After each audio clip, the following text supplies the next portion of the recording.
Bitcoin, de l'anglais bit, unité d'information binaire, et coin, pièce de monnaie, est la première monnaie unique décentralisée. C'est une crypto-monnaie ou monnaie virtuelle qu'on peut s'échanger sur Internet. Ce n'est pas la seule, mais c'est celle qui a de loin le plus d'utilisateurs, aujourd'hui plus de 3 millions dans le monde. Bitcoin a été inventé en 2008 par un mystérieux informaticien surnommé Satoshi Nakamoto, dont on ignore toujours juste la véritable identité. C'est une monnaie numérique qui n'est donc pas matérialisée, sans pièces ni billets, une monnaie qui n'est régie par aucun État et ne passe pas par l'intermédiaire d'une banque centrale. Le Bitcoin n'est donc pas centralisé, il n'a pas vraiment de cours légal comme les autres monnaies, son prix dépend uniquement de l'offre et de la demande. Comment fonctionne Bitcoin ?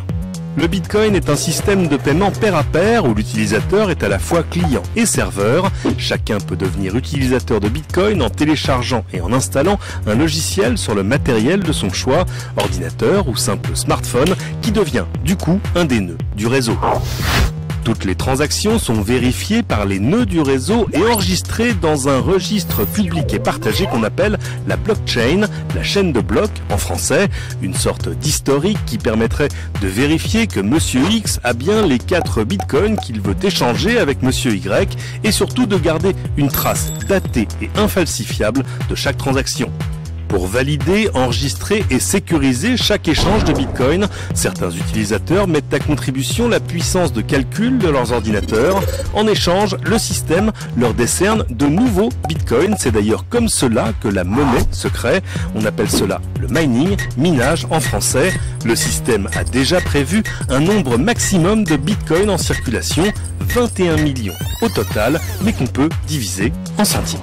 Le wallet, le portefeuille de chaque utilisateur, contient les données de son compte, notamment l'adresse à laquelle on peut lui envoyer des bitcoins, la clé publique qui permet de le faire et la clé privée qui sécurise l'accès à ces bitcoins.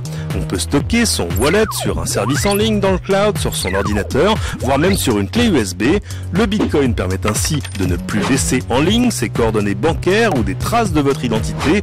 La sécurité et l'anonymat des utilisateurs étant garantis grâce à cet historique public.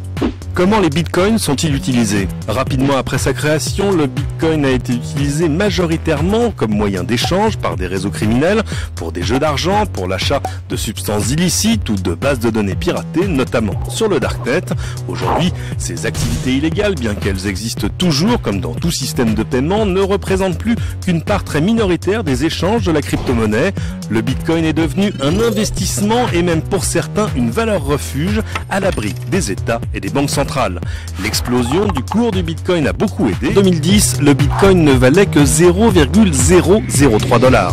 Celui qui à l'époque avait dépensé 10 000 Bitcoins pour acheter 2 pizzas doit s'en mordre les doigts. Ces pizzas vaudraient aujourd'hui plus de 60 millions de dollars. Les e-commerçants sont eux aussi de plus en plus séduits par ce mode de paiement, incité par des frais de transaction généralement très inférieurs à ceux pratiqués par les banques et les organismes de crédit. WordPress, showroom privé ou encore PayPal aux États-Unis l'utilisent déjà. Amazon pourrait aujourd'hui sauter le pas. Livres, matériel informatique, voyages, on peut quasiment acheter tout ce qu'on veut avec des bitcoins ou aussi bien les échanger sur des plateformes contre des euros, des dollars ou n'importe quelle autre monnaie.